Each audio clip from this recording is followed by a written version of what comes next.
नमस्कार, मैं हूं सत्यपाल और आप देख रहे हैं CWB हिंदी न्यूज।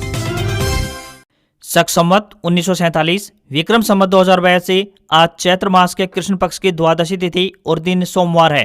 तदनुसार अंग्रेजी तारीख 16 मार्च सन 2026। द्वादशी तिथि आज सुबह 9 बजे तक रहेगी। उसके बाद त्रयोदशी तिथि प्रारंभ हो जाएगी। सबसे पहले आज की सुर्खियां। हरियाणा में फर्जीवाड़ा रोकने के लिए होगी डिजिटल गिरदावरी, बताएंगे पूरी अपडेट।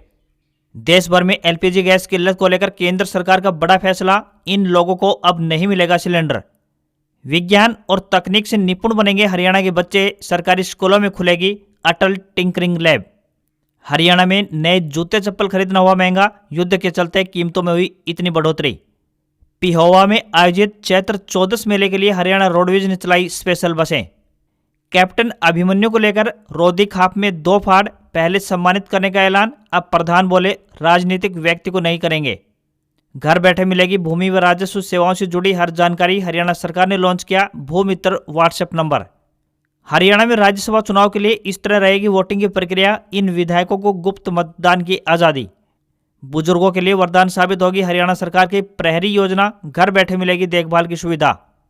चैत्र नवरात्र पर माता वैष्णो देवी जाने वाले श्रद्धालुओं के लिए खुशखबरी, दिल्ली से संचालित होगी स्पेशल ट्रेन। हरियाणा कांग्रेस विधायक शिमला से कसौली हुए शिफ्ट, आज यहीं से चंडीगढ़ में राज्यसभा चुनाव में वोटिंग करने जाएंगे। और पश्चिम बंगाल में 23 और 29 अप्रैल को वोटिंग, तो वहीं तमिलनाडु में 23 अप्रैल, असम, केरल, पुडुचेरी में 9 अप्रैल को वोटिंग होगी। पांचों विधानसभाओं के नतीजे एक साथ 4 मई को आएंगे। और अब खबरें विस्तार से। हरियाणा में रविवार को मौसम ने करवट ली। सुबह गुरुग्राम और रेवाड़ी में ओलावृष्टि हुई, साथ ही पानीपत, यमुनानगर, फरीदाबाद, हिसार, सोनीपत, पलवल और रोहतक में हल्की बूंदाबांदी दर्ज की गई। बूंदाबांदी से तापमान में गिरावट दर्ज की गई है। नारनौल में सबसे कम यानी 12.5 डिग्री सेल्सियस रिकॉर्ड किया गया। गुरुग्राम में न्यूनतम तापमान 17.1 डिग्री रहा। दोपहर बाद कैथल के कलायत में बारिश के साथ ओले गिरे, तो रात को पानीपत में भी मौसम खराब रहा। यहाँ बारिश के साथ ओलावृष्टि हुई है। मौसम विभाग ने अंबाला और यमुनानगर में बारिश को लेकर ऑरेंज अलर्ट जारी किया है, तो वहीं कुरुक्षेत्र और पंचकुला में येलो अलर्ट है। कृषि विशेषज्ञों ने किसानों को सिंचाई और कीटनाशकों के छिड़काव से भी बचने की सलाह दी है। हिसार स्थित चौधरी चरण सिंह हरियाणा कृषि विश्वविद्यालय के मौसम विभाग के अनुसार चरखी दादरी, भिवानी, झज्जर, रोहतक, हिसार, फतेहाबाद, सिरसा, जींद, करनाल, कुरुक्षेत्र, अंबाला, पंचकुला, यमुनानगर, रेवाड़ी और गुरुग्राम सहित लगभग पूरे प्रदेश में अगले 2 से 3 दिनों तक गरज चमक के साथ हल्की बारिश की संभावना जताई है। रविवार को पश्चिमी विक्षोभ के सक्रिय होने से 40 से 50 किलोमीटर प्रति घंटे की रफ्तार से ठंडी हवाएं चल रही हैं। आज यानी 16 मार्च को तेज हवाओं और गरज चमक के साथ बारिश जारी रहेगी। 40 से 50 किलोमीटर प्रति घंटे की रफ्तार से हवाएं चलने की संभावना है, तो वहीं कल यानी 17 मार्च को बारिश रुकने की संभावना है। प्रदेश के कई जिलों में मौसम साफ रहने की संभावना है, तो वहीं 18 से लेकर 20 मार्च को इन दिनों में फिर से हल्की बारिश हो सकती है, जिससे तापमान में 3 से 5 डिग्री सेल्सियस तक की गिरावट आएगी।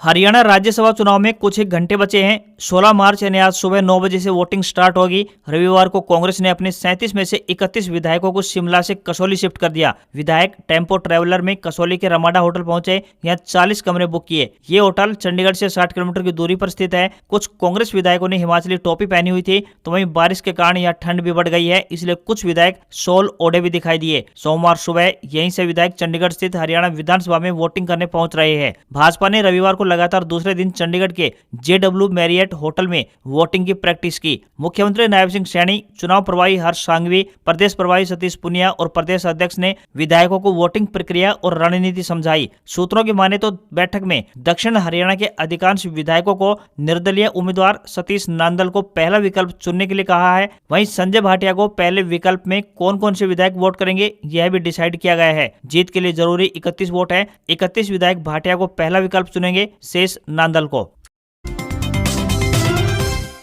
आधुनिकता के इस दौर में डिजिटाइजेशन का प्रचलन बहुत बढ़ चुका है। इसी कड़ी में हरियाणा सरकार के राजस्व विभाग ने अब गिरदावरी यानी फसल रिकॉर्ड को हाईटेक बनाने की तैयारियां शुरू कर दी हैं। प्रदेश सरकार द्वारा इस बार डिजिटल क्रॉप सर्वे की शुरुआत की गई है। नियम ऐसा है कि पटवारी को अब केवल कागजों पर नहीं बल्कि खेत की मेड़ पर खड़े होकर फसल की 3 अलग अलग फोटो खींचकर पोर्टल पर अपलोड करनी होगी। इससे हेराफेरी पर अंकुश लगाने में मदद मिल पाएगी। हरियाणा के 3,312 गाँव और हिसार जिले के 175 गाँव को इस इस पायलट प्रोजेक्ट के लिए चुना है। इन गाँवों में सामान्य गिरदावरी के साथ डिजिटल क्रॉप सर्वे किया जा रहा है। इसका मकसद यह देखना है कि क्या तकनीक पूरे जिले में लागू की जा सकती है। हालांकि इस नई व्यवस्था पर पटवारी सवाल उठा रहे हैं। जिले भर के पटवारियों ने इसे अव्यवहारिक बताते हुए विरोध करना शुरू कर दिया है, जिसको देखते हुए जिला प्रशासन ने दबाव कम करने के लिए अंडर ट्रेनिंग पटवारियों को मैदान में उतार दिया है। पटवारियों का कहना है कि खेतों में इंटरनेट सिग्नल नहीं मिलते हैं, जिससे फोटो अपलोड करने में लंबा समय लग रहा है। एक एक खेत पर जाकर 3 फोटो लेना और फिर उसे अपलोड करना व्यावहारिक रूप से संभव नहीं है।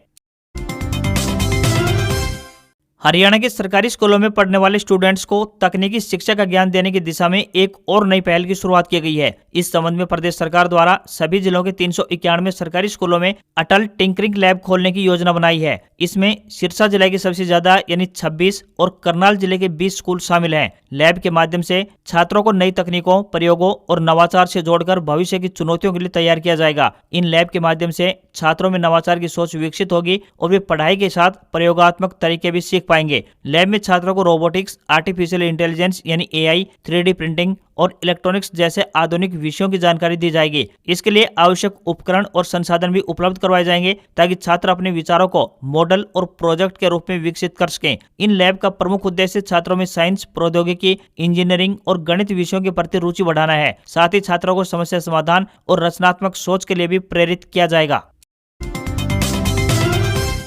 देश में एलपीजी गैस की किल्लत के बीच केंद्र सरकार ने गैस वितरण को लेकर बड़ा फैसला लिया है। नए नियमों के तहत अब जिन घरों में पाइप्ड नेचुरल गैस यानी पीएनजी का कनेक्शन है, उन्हें अब घरेलू एलपीजी सिलेंडर नहीं दिया जाएगा और वे सिलेंडर की रिफिल भी नहीं करा पाएंगे। पेट्रोलियम और प्राकृतिक गैस मंत्रालय ने घरेलू गैस सप्लाई से जुड़े नियमों में बदलाव करते हुए कहा है कि एक ही घर में पीएनजी और सीएनजी दोनों कनेक्शन की सुविधा नहीं दी जाएगी। अगर किसी उपभोक्ता के पास दोनों कनेक्शन होंगे तो उन्हें अपना एलपीजी कनेक्शन को सरेंडर करना होगा। इसके लिए कोई जुर्माना नहीं लगेगा, लेकिन नियमों का उल्लंघन करने वालों पर कार्रवाई अवश्य होगी। नए नियमों के अनुसार जिन घरों में पीएनजी कनेक्शन है, उन्हें एलपीजी सिलेंडर रखने की अनुमति नहीं होगी और ऐसे उपभोक्ता नया एलपीजी कनेक्शन नहीं ले पाएंगे। सरकार का कहना है कि कई जगहों पर गैस की आपूर्ति को लेकर दबाव बढ़ रहा है और संसाधनों का बेहतर प्रबंधन जरूरी है। इसलिए ये कदम उठाया गया है ताकि गैस वितरण प्रणाली अधिक प्रभावी और संतुलित बनाई जा सके। हरियाणा सरकार ने अकेले रहने वाले बुजुर्गों की देखभाल और सुरक्षा को मजबूत करने के लिए प्रहरी योजना का दायरा बढ़ाने का फैसला लिया है। इस पहल के तहत अब राज्य में तकरीबन 1000 स्वयंसेवकों की नियुक्ति की जाएगी, जो बुजुर्गों से नियमित संपर्क में रहकर उनकी मदद करेंगे। इस योजना के अंतर्गत नियुक्त किए जाने वाले स्वयंसेवक समय समय पर बुजुर्गों के घर जाकर उनका हालचाल जानेंगे और यदि किसी प्रकार की समस्या है तो संबंधित विभाग को इसकी जानकारी देंगे। इससे अकेले रह रहे बुजुर्गों को सहयोग और सुरक्षा दोनों मिल पाएगी। वर्ष 2023 में केंद्रीय मंत्री मनोहर लाल खट्टर ने 80 वर्ष से अधिक उम्र के बुजुर्गों के लिए प्रहरी योजना की रूपरेखा तैयार की थी। प्रहरी योजना का मुख्य लक्ष्य ऐसे बुजुर्गों की मदद करना है जो अकेले रहते हैं या फिर जिनके परिवार के सदस्य दूर रहते हैं। स्वयंसेवक उनके स्वास्थ्य, सुरक्षा और दैनिक जरूरतों पर नजर रखेंगे तथा किसी भी समस्या की जानकारी संबंधित विभाग तक पहुंचाएंगे। स्वयंसेवक न केवल बुजुर्गों से नियमित संपर्क बनाए रखेंगे, बल्कि जरूरत पड़ने पर उन्हें चिकित्सा, सामाजिक सेवाओं और अन्य सरकारी योजनाओं से जोड़ने में भी मदद करेंगे।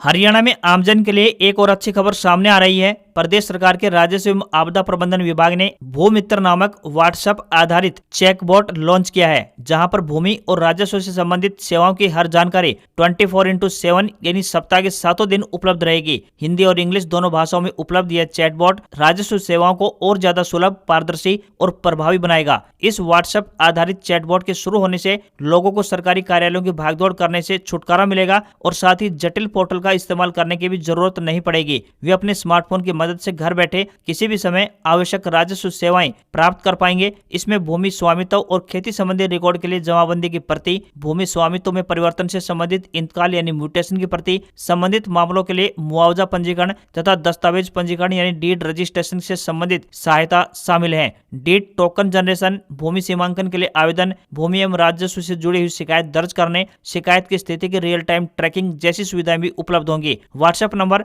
9593300009 पर मैसेज भेजकर भूमित्र राजस्व सेवाओं का लाभ उठाया जा सकता है। 15 मार्च के बाद डीड रजिस्ट्रेशन सेवाओं से संबंधित सभी एसएमएस भी भूमित्र प्लेटफॉर्म के माध्यम से भेजे जा रहे हैं, जिससे लोगों को समय समय पर अपडेट और जानकारी सीधे चैटबॉट के जरिए मिल पाएगी। इससे आमजन को सरकारी कार्यालयों की भागदौड़ करने से होने वाली परेशानी से भी निजात मिल पा रही है। हरियाणा में जनगणना 2027 की तैयारी काफी तेज गति से चल रही है। राज्य में जनगणना का पहला चरण मई 2026 से शुरू होने जा रहा है। जनगणना कार्य निदेशालय हरियाणा के निदेशक डॉक्टर ललित जैन की ओर से हरियाणा के मुख्य सचिव को पत्र लिखा गया है। वह जनगणना कार्य में तैनात अधिकारियों और कर्मचारियों के ट्रांसफर पर रोक लगाने का अनुरोध किया गया है। उनका कहना है कि राज्य, जिला, तहसील और ब्लॉक लेवल पर जनगणना अधिकारियों की नियुक्ति और ट्रेनिंग प्रोसेस शुरू हो चुकी है। ये सभी कर्मचारी जनगणना अधिनियम 1948 और जनगणना नियम 1990 के तहत अपनी जिम्मेदारियां संभाल रहे हैं। जिन कर्मचारियों की ड्यूटी जनगणना में लगी हुई है, उनका ट्रांसफर 31 मार्च 2027 तक न किया जाए। जनगणना की प्रक्रिया 2 मुख्य चरणों में पूरी की जाएगी। इस बार की जनगणना पूर्ण रूप से डिजिटल होगी। नागरिकों को पहली बार स्व गणना की सुविधा भी प्रदान की जाएगी। इस नई सुविधा के अंतर्गत लोग ऑनलाइन पोर्टल पर जाकर स्वयं ही अपने परिवार की जानकारी भर पाएंगे। 16 अप्रैल से 30 अप्रैल 2026 तक आम लोग पोर्टल पर जाकर खुद अपनी जानकारी ऑनलाइन भर पाएंगे। 1 मई से 30 मई 2026 तक मकानों की गिनती होगी। दूसरे चरण में जनसंख्या की गणना की जाएगी। यह चरण फरवरी 2027 में पूरा होगा। इसमें घर घर जाकर लोगों की जानकारी इकट्ठा की जाएगी और इसे दर्ज किया जाएगा। हरियाणा में राज्यसभा चुनाव दिलचस्प मोड़ पर पहुंच गया है। 2 सीटों पर 3 उम्मीदवार चुनावी रण में ताल ठोक चुके हैं। विधायकों की संख्या बल के हिसाब से देखें तो बीजेपी और कांग्रेस दोनों ही पार्टियों को एक एक सीट पर आसानी से जीत हासिल होगी। यदि क्रॉस वोटिंग हुई तो फिर समीकरण गड़बड़ा सकते हैं। इसी गड़बड़ी से बचने के लिए कांग्रेस ने अपने सभी विधायकों को हिमाचल प्रदेश में शिफ्ट कर दिया है, तो वहीं बीजेपी ने भी अपने सभी विधायकों को चंडीगढ़ में शिफ्ट किया हुआ है। राज्यसभा चुनाव के लिए सिर्फ निर्दलीय विधायक ही गुप्त मतदान कर सकते हैं, जबकि बीजेपी, कांग्रेस और आईएनएलडी के विधायकों को अपनी पार्टी के अधिकृत एजेंट को दिखाने के बाद ही बैलेट बॉक्स में वोट के पर्ची डालने का अधिकार होगा। साल 2003 में तत्कालीन प्रधानमंत्री श्री अटल बिहारी वाजपेयी के नेतृत्व वाली एनडीए सरकार के दौरान संसद द्वारा लोक प्रतिनिधित्व कानून 1951 आरपी एक्ट में संशोधन किया गया था। इसमें यह प्रावधान किया गया था कि राज्यसभा की सीटों के निर्वाचन हेतु होने वाली वोटिंग में ओपन बैलेट से वोट किए जाएंगे, यानी कि ऐसे चुनाव में मतदान गुप्त नहीं होता। यदि विधायक ने पार्टी के अधिकृत एजेंट की जगह पर किसी अन्य को अपना वोट दिखाया तो उस परिस्थिति में भी वह वोट रद्द कर दिया जाता है। मतगणना के बाद बैलेट पेपरों को सील करने से पूर्व भी रिटर्निंग अधिकारी द्वारा पार्टी के अधिकृत एजेंट्स को उनके पार्टी विधायकों द्वारा डाले गए वोट दिखाए जाते हैं। हरियाणा परिवहन विभाग द्वारा यात्रियों को बेहतर यातायात सुविधा उपलब्ध करवाने के उद्देश्य से निरंतर नए प्रयास किए जा रहे हैं। इसी कड़ी में कुरुक्षेत्र जिले में स्थित पेहवा में लगने वाले चैत्र चौदस मेले के लिए स्पेशल बसों के संचालन का फैसला लिया गया है। बता दें कि इस प्राचीन धार्मिक मेले का आयोजन मुख्य रूप से चैत्र मास की कृष्ण चतुर्दशी को सरस्वती तीर्थ पर होता है। यह मेला पूर्वजों के पिंडदान, श्राद्ध और सरस्वती नदी में पवित्र स्नान के लिए विख्यात है, जहाँ हर साल सिर्फ हरियाणा ही नहीं बल्कि हिमाचल प्रदेश और उत्तराखंड सहित कई अन्य राज्यों से भी बड़ी संख्या में लोग पहुंचते हैं। 16 से 19 मार्च तक आयोजित होने वाले इस मेले में श्रद्धालुओं की भीड़ भाड़ को देखते हुए परिवहन विभाग ने कमर कस ली है। इस ऐतिहासिक मेले में आवाजाही के लिए श्रद्धालुओं को बेहतर यातायात सुविधा उपलब्ध करवाने के उद्देश्य से अंबाला रोडवेज डिपो ने लगभग 100 मेला स्पेशल बसों का संचालन करने का फैसला लिया है। ये बसें अंबाला सिटी बस स्टैंड से पिहोवा के बीच आवागमन करेंगे। 16 मार्च से ही यानी आज से ही मेला स्पेशल बसें अंबाला से पिहोवा के लिए चलना शुरू हो जाएंगे। इसके लिए अंबाला डिपो के रोडवेज कर्मचारियों की छुट्टियां रद्द कर दी गई हैं।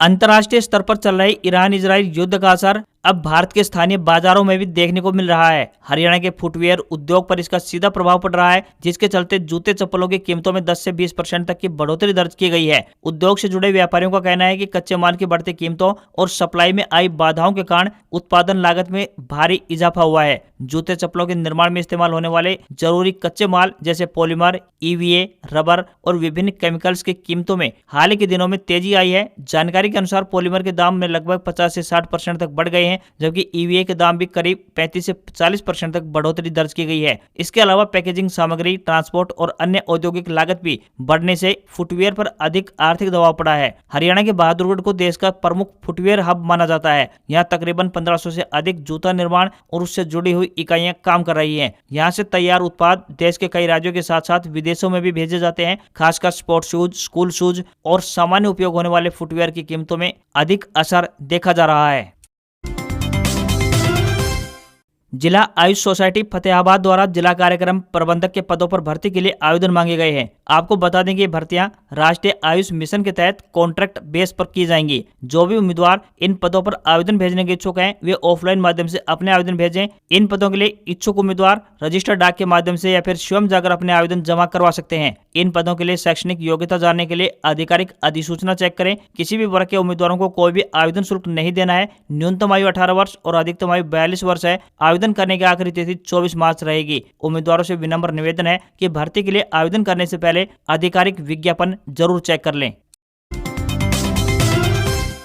चैत्र नवरात्र के अवसर पर श्री माता वैष्णो देवी जाने वाले श्रद्धालुओं के लिए बड़ी खुशखबरी सामने आ रही है। बता दें कि इन दिनों पर श्रद्धालुओं की अतिरिक्त भीड़भाड़ देखते हुए उत्तर रेलवे ने राष्ट्रीय राजधानी दिल्ली से संचालित हो रही ट्रेन की संचालन अवधि में विस्तार करने के फैसले को हरी झंडी दिखा दी है। ट्रेन नंबर 04081 नई दिल्ली श्री माता वैष्णो देवी कटरा को 21 फरवरी से 8 मार्च तक संचालित किया गया था, लेकिन अब इस ट्रेन की संचालन अवधि में विस्तार कर दिया गया है। अब यह ट्रेन कल यानी 17 मार्च से लेकर 30 मार्च तक दिल्ली से कटरा के बीच सफर करेगी। दिल्ली से रवाना होकर यह ट्रेन बीच रास्ते हरियाणा के सोनीपत, पानीपत, करनाल, कुरुक्षेत्र और अंबाला कैंट स्टेशन पर ठहराव करेगी। इसी तरह वापसी में ट्रेन नंबर 04082 श्री माता वैष्णो देवी कटरा नई दिल्ली ट्रेन 18 मार्च से 31 मार्च तक कटरा से दिल्ली के बीच सफर करेगी। चैत्र नवरात्र के दौरान श्री माता वैष्णो देवी के दरबार में बड़ी संख्या में श्रद्धालु शिरकत करने पहुंचते हैं। इसी को ध्यान में रखते हुए रेलवे ने दिल्ली कटरा स्पेशल ट्रेन की सेवाओं का विस्तार कर दिया है, ताकि यात्रियों को पर्याप्त सीटें उपलब्ध करवाई जा सके और भीड़ का दबाव कम किया जा सके। इसके अलावा कश्मीर घूमने आने वाले पर्यटकों के लिए भी